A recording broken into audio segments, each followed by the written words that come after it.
આજે ઘેડ વિસ્તારના લગભગ 1500-2000 ખેડૂતો સાથે આવી અને ઘેડ વિસ્તારના જે પ્રાણ પ્રશ્નો છે એ પ્રાણ પ્રશ્નો માટે કલેક્ટરશ્રીને રજૂઆત કરવા આવ્યા હતા। અમારી મુખ્ય માંગો છે એમાં ઘેડ વિકાસ નિગમ ઊભું કરવામાં આવે, ઘેડનો આ પૂરનો પ્રાણ પ્રશ્ન છે એમનો કાયમી નિકાલ કરવામાં આવે, ઘેડ માટે ચાલુ વર્ષે જે પાક નુકસાની થઈ છે, જમીન ધોવાણ થયું છે એના માટે અલાયદું સ્પેશિયલ પેકેજ આપવામાં આવે અને ઉબેણ નદીની અંદર ઠાલવવામાં આવતા કેમિકલ અને એ કેમિકલ યુક્ત પાણી જ્યારે ઘેડમાં પ્રવેશે છે ત્યારે ઘેડને નષ્ટ કરે છે, એટલે આ કેમિકલ જે ઉબેણમાં ઠાલવવામાં આવે છે તેને સદંતર બંધ કરવામાં આવે।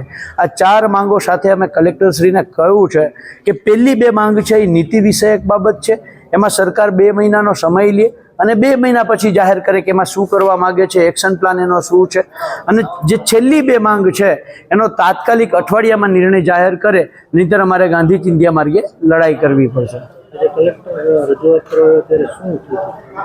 અમે જ્યારે કલેક્ટરશ્રીને રજૂઆત કરવા આવ્યા ત્યારે લગભગ 68 કે 70 ગામોના ખેડૂત પ્રતિનિધિઓ હતા, 1500-2000 ખેડૂતો હતા। કલેક્ટરનું કેવું હતું એવું હતું કે 5 જણા આવી અને આવેદન આપી જાવ।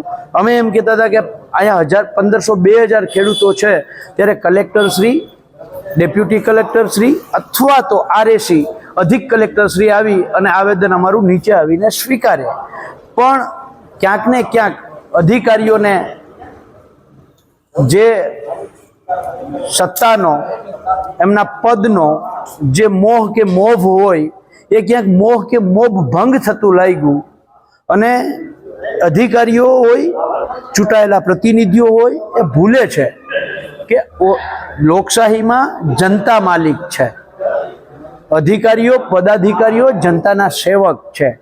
જ્યારે સેવકમાં બોસિઝમપણું આવે ત્યારે માલિકે માલિકપણું દેખાડવું પડે અને એટલા માટે લોકશાહીના ભાગરૂપે અમે જાહેર કર્યું, 2 કલાક રાહ જોયા પછી જાહેર કર્યું કે 10 મિનિટમાં આ 3 અધિકારી પૈકી કોઈ એક અધિકારી અમારું આવેદન અને અમારી રજૂઆત સાંભળવા નહીં આવે તો અમે ગાંધી ચિંધ્યા માર્ગે અહીંયા બેઠેલા 1500-2000 ખેડૂતો અનજળનો ત્યાગ કરીશું જ્યાં સુધી આવેદન લેવા ન આવે ત્યાં સુધી। એટલે તરત જ માલિકની જે આ વાત થઈ એટલે તરત જ સેવકોને ખબર પડી ગઈ કે આ માલિકો તો જાણે છે કે એ માલિક છે, એટલે તરત જ દોડતા દોડતા આવ્યા ને અમારું આવેદન લઈ ગયા।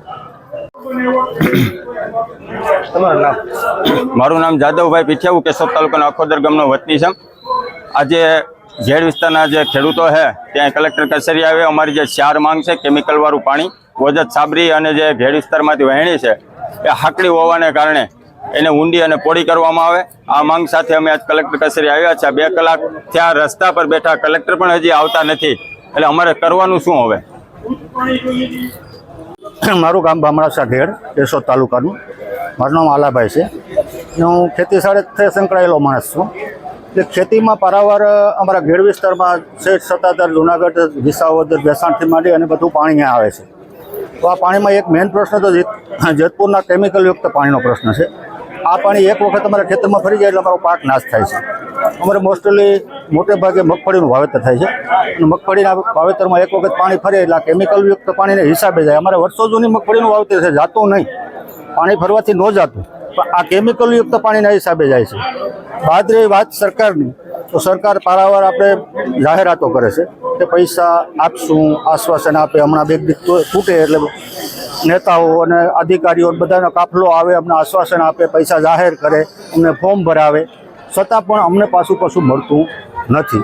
બીજામાં અમારો પાક વીમાવાળો પ્રશ્ન છે એ તો એને બંધ જ કરી દીધો, બરાબર। પછી જો આ કેમિકલયુક્ત પાણી બંધ નહીં થાય તો આ ખેતી બધી બંજર થાય। તમારી જમીનોમાં કેટલું ધોવાણ થયું છે? જમીનોમાં ધોવાણ તો સાહેબ જ્યાં નદી તૂટે ત્યાં તમે કલ્પના કરી ન શકો એટલું બધું નુકસાન છે। જમીનનું ધોવાણ તો ખૂબ જ છે। બામણાસામાં નવો એક પાડો બનાવ્યો હતો, એ પાડો અંદાજે 1.5 કરોડનો, 1,01,37,00,000નો પાડો એ પણ તૂટી ગયો અને એની પાછી મરામત કરી અને આ વખતે રાખ્યો, પણ ભવિષ્યમાં એ પાડો રહેવાનો નથી। એટલે નદીને ખરેખર પહોળાઈ ઊંડાઈ બધી નદીઓને, આ એકથી નહીં પણ બધી નદીઓની પહોળાઈ ઊંડાઈ જો શક્ય હતી જૂની એ નહીં લે ત્યાં સુધી આ પ્રશ્નો છે એ સરકાર અને ખેડૂત બે નુકસાનમાં જ છે। કારણ કે સરકારે એમાં 1-2 કરોડ રૂપિયા દર વર્ષે પાડા બાંધવામાં વાપરે છે, પણ એ બધા નિરર્થક જાય છે।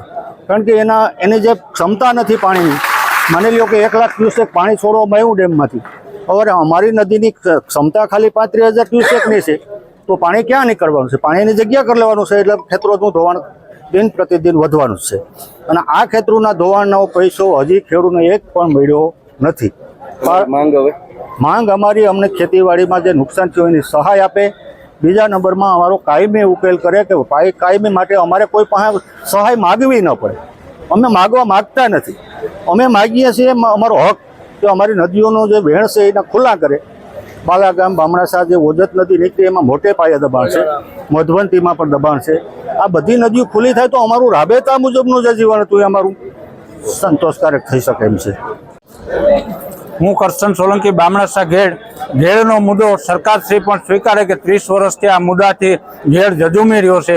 ઘેડની અંદર ઘણા પ્રશ્નો આ ચોમાસાની અંદર ખેડૂતોને 2 વાર મગફળી વાવ્યા પછી બિયારણના પૈસા નથી રહ્યા. આજે કલેક્ટર સાહેબને રજૂઆત કરવા તમામ ખેડૂતો આવ્યા તો અહીંયા કોઈ સાંભળવા માંગતું નથી. આ 3-3 કલાક ત્યાં ભીખાન તરસા આ ખેડૂતો અહીંયા માંગણી કરીને બેઠા. સરકારશ્રીને તમામ ખબર હોવા છતાં ઘેડ વિસ્તારે સરકારને ખોબલે ને ઢોબલે આ વિસ્તારે મત આપ્યા, આજે કોઈ સાંભળવાનું નથી. એ એક દુઃખની વાત છે. અને ગામની અંદર કાયમનું 1 લાખ રૂપિયાનું દૂધ ખરાબ થઈ જાય, આ સેલની અંદર ગામ બેટમાં ફેરવાઈ જાય ત્યારે દૂધ પણ ગામમાંથી નીકળતું નથી. આવી પોઝિશનની અંદર કોઈ સાંભળતું નથી. એક દુઃખની વાત છે. અને મારું બીજું કહેવાનું એ છે એ ઘેડ નિગમની રચના થાય, ઘેડ માટે એક 500 થી 700 કરોડનું પેકેજ જાહેર કરે, આવી હું સરકારશ્રીને નમ્ર અપીલ કરું. જય હિન્દ, જય ભારત. આપણે કંઈ નુકસાન તો કર્યું નથી, આપણે ક્યાંય જાહેર મિલકતને નુકસાન કર્યું નથી.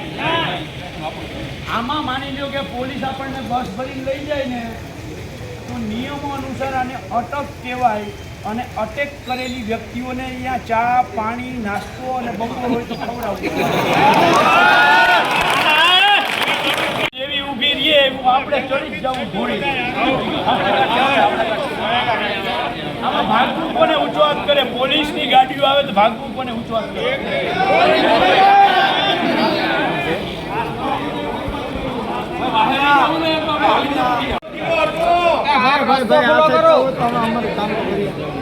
ભાઈ રસ્તો ખુલ્લો કરો, આગળ વયા જાઓ.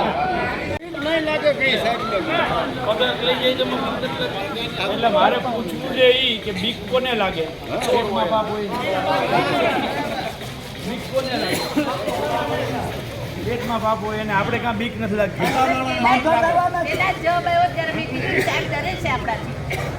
આપણે તમારી મન નથી ખબર, મારી વાત સાંભળો, તમારી મન નથી ખબર, પણ મને ઘેર ઠપકો આવે છે કે આવું પાટલું બગાડાય એની બીક મને હતી. પણ હું અહીંયા કહી હકી કે આવો પ્રશ્ન હતો ને એટલે અમે બેઠા હતા. એટલે સાચી વાત હોય તો આપણે ડરવું જોઈએ નહીં. એટલે તમારે બધાને આવવાનું ખબર.